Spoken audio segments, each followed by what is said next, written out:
When Edith Marshall turned 75, she took a cruise to the Bahamas. She was an older woman with no material possessions and dressed in very simple clothes, although her ticket was for a luxury suite. When a millionaire humiliated her in front of the other passengers, she revealed what she was doing there and who her son was, leaving everyone speechless.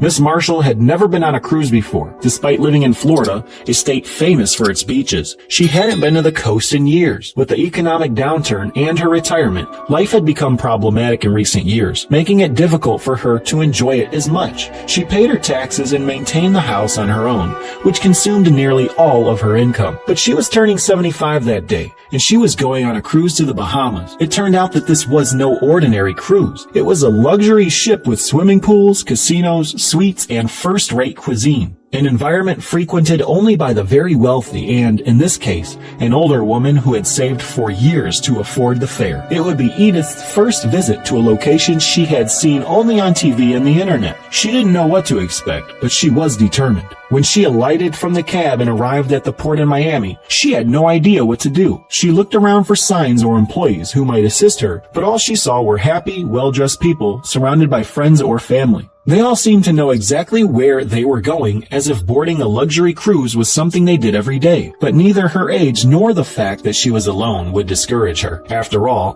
while being there might feel intimidating, it was also a significant personal achievement for her. It would be her first time traveling outside the country, and being able to do so on that particular luxury cruise ship was something she had yearned for. A bell rang, and boarding queues began to form. There were long lines and shorter ones, but Miss Marshall had no idea what the difference between them might be, so she got into the one closest to her. With each step, she pushed her luggage forward with some effort. Nobody wanted to assist the older woman. Incidentally, she was the most casually dressed person there. She thought she might make some friends, but it didn't seem like anyone wanted to talk to a simple older woman like her. Before giving their tickets to the boarding inspector, everyone in her line had to go through a metal detector. When it came to her, the alarm went off, startling the woman and drawing the attention of every passenger in every row. Edith was very embarrassed, especially when a security guard told her to leave the line and be scanned. The older woman stood there with her arms open as the guard looked for any illegal items she might be carrying. The whispering grew louder as the line stood still. Finally, a young woman remarked, "Had to be an old woman, huh?" The guard then discovered the cause of the alarm's activation. Edith had a bunch of keys hidden in her stocking. Whenever she left the house, whether it was to go to the market or another city, she kept her keys in her socks, and this time was no different. When they saw the older woman taking off her old shoes so the security guard could get the keys from inside her sock, the people in the line started laughing at her and mocking her. Miss Marshall's shame grew, and she felt she had no choice but to stand with her head down. She'd never experienced anything like this before. It was just a key. What was the problem? She was finally able to proceed to the counter where her ticket was checked. The inspector examined her and the document she had proffered. "Are you really Edith Marshall?" he asked, taking her measurements. "Is this really your ticket?" she replied. "Yes," and produced her ID. Appearing incredulous, the inspector summoned a manager. The manager looked at the ticket and then at the elderly lady suspiciously. Once again, the queue was being held up by Miss Marshall. Giggles increased. A few ladies crossed their arms, tapping their feet impatiently. The older woman had no idea why this was happening and could only hope the men would believe her. The manager then suggested, "Okay, you can board, but she's in the wrong line. This is for executive passengers only. It's right there for premium passengers," he explained. The women behind her widened their eyes. "What's going on? How does such a pauper have a premium suite?" said one. "There's something wrong here. Look at her shoes," exclaimed another. Miss Edith was embarrassed by the remark, so she apologized to the manager and went to the other queue, which was much smaller and had even better dressed people. She showed the inspector her ticket and was allowed to board. She was bothered by the judgmental stares, but there was nothing she could do about it. Others didn't even seem to realize that she was there. It was as if she didn't exist at all. The fact is that no one there could imagine what was to come. Miss Marshall had never seen a ship that size before. How was something this giant able to float? However, she had reasons for trusting the cruise ship and the crew running it. She was astounded by it, also unsure of where to go. Where were the upscale suites? She went up to a crew member in uniform standing in one of the hallways. When he saw the older woman wearing just plain clothes and old shoes, he thought she was just a curious low-income tourist. "Madam, These suites are only available to VIP travelers. The crew member turned to her and said, I suggest you look for your lodgings, turning her attention away from her to smile brightly at a handsome, well-dressed man who also needed assistance. Then Miss Marshall decided to lag behind a group of people who passed her by. It looked like they knew where they were going. She must have been the only redneck in the place who had never been on a cruise. In addition to being poor and appearing poor, she was also an older woman, which made it even more apparent that nobody wanted to be close to her. Miss Edith would try to make a point when someone said something to her, but they would usually be evasive and walk away, leaving her alone once more. Then they arrived at a location marked Executive Suite. This was not where Miss Marshall was supposed to be. The woman started to worry. Her arms were shaking because she'd been trying hard to carry her bags there. She looked at her watch now and then. A young crew member finally noticed how restless the elderly woman looked and offered to take her bags. I have no idea where my place is, young man, she said humbly. This cruise is massive. The young man asked to see her ticket and was surprised when she handed it to him. He hadn't expected her to be a premium suite traveler. The young man didn't waste much time passing judgment before picking up Miss Marshall's luggage and escorting her to her room. The country girl from Florida felt lighter now. She was no longer alone and would finally reach her cabin. It looked like everything was going to work out as planned.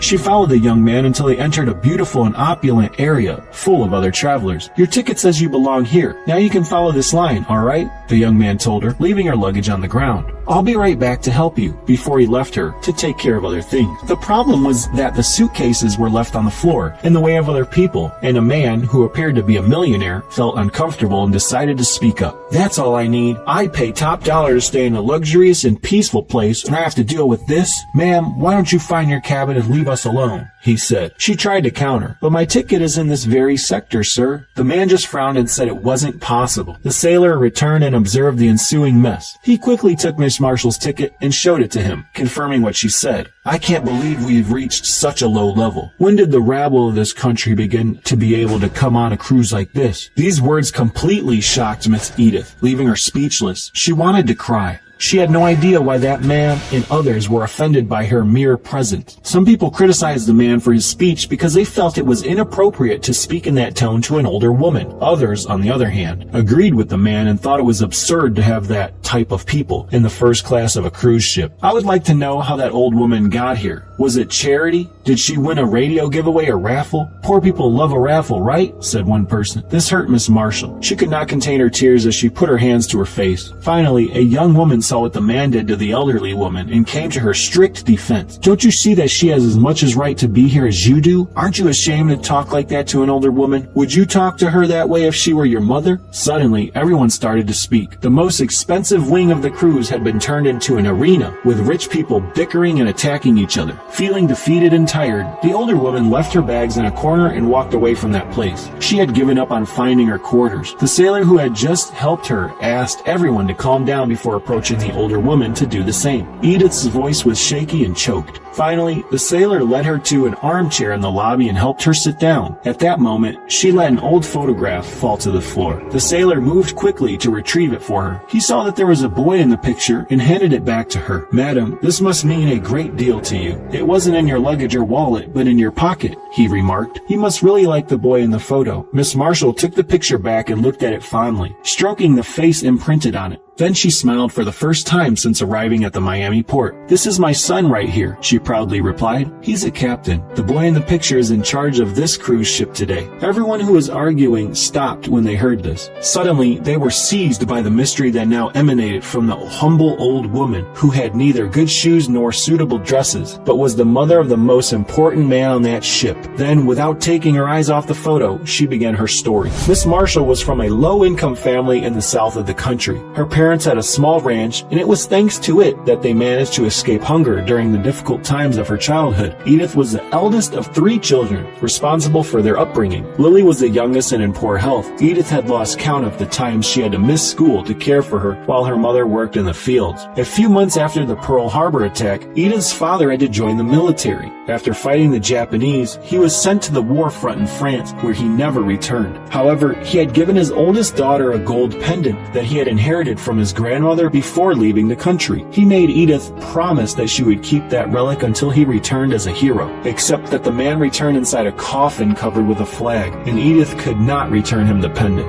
After this tragedy, the family was never the same. Until the day she passed away, Edith's mother remained a widow who constantly missed her husband. When Edith was 27, she believed she would never get married. However, it was at that time that Walter, a good-looking, hard-working man in his 30s, the type who gets up early and is neither too serious nor too silly, crossed her path. He knew the area like the back of his hand. Edith only had a little experience with relationships, but she thought Walter was the Prince Charming she deserved, and the man treated her well. They started preparing to get married one year after they first met. However, Edith's life would be upended by another tragedy. One winter, Lily became seriously ill, and Edith assumed she had the flu, but the girl's condition did not improve, and she appeared weaker every day. When Walter finally brought in a doctor from town, they discovered that Lily had pneumonia. Walter then took it upon himself to drive the girl to a city hospital in his truck. Lily went into intensive care as soon as she arrived. 2 days later, Walter started feeling weak and having trouble breathing. When he went to the doctor, he discovered that he too had caught the disease, probably while traveling with his sister-in-law. Lily succumbed to her illness on Sunday morning. While Walter fought to stay alive as long as he could,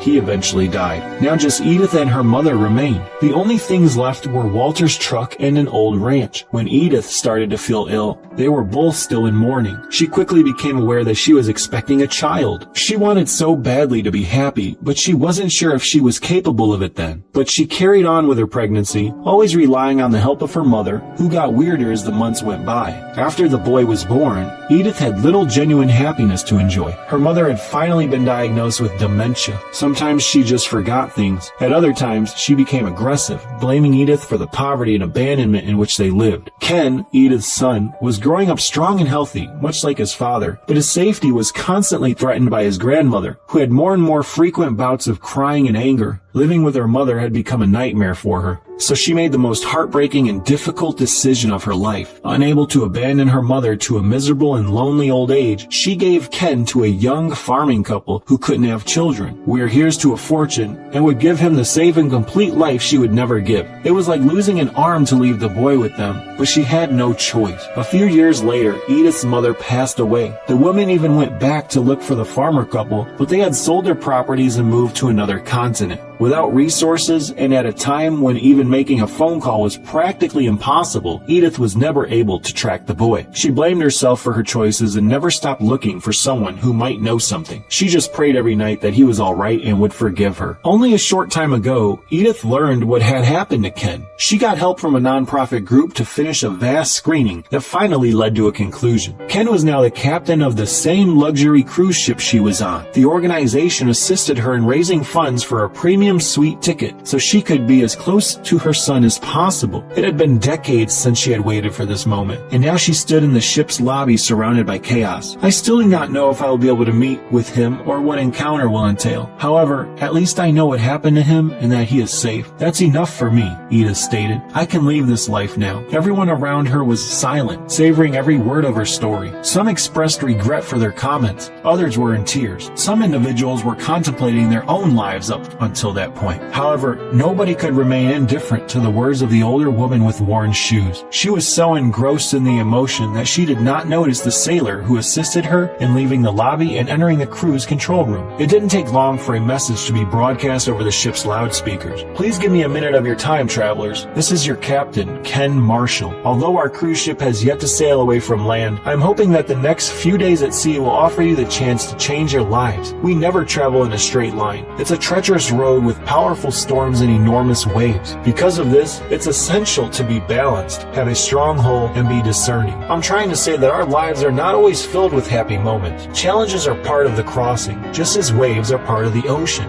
If we never fail, we will never experience the joy of forgiveness. And if we can forgive, then there is no reason to hold a grudge against anyone. And there's one more thing I want to say as the crew's captain. My mother, my birth mother, is on this ship with me and all of you. I could never tell her this, so I'll say it now, and I want her to know. I don't hold a grudge against anything. Absolutely nothing. I forgave her a long time ago. Mom, your decision saved me, and even without knowing you, I've always loved you. Following Captain Ken's remarks, some crew members and passengers started crying. Clapping could be heard throughout the cruise ship's rooms and public spaces. Mrs. Edith's eyes were dripping with tears. A tall, gray-haired man in a sailor's uniform soon showed up in the ship's suite lobby. Edith got to see her son for the first time in more than 45 years. She feared she couldn't handle it, but Ken embraced her quickly. Now they were both shedding tears of pure joy as everyone applauded. Edith took the pendant that had belonged to her father, killed in the war, from her pocket and handed it to her son. It was the last relic of the family. Ken gave Miss Edith one last hug before saying, "I knew you would never give up on me. Thanks for finding me." If you like this story, please leave a thumbs up. Now, this other video on your screen will also move you. So have a good session, and I'll see you in the next video.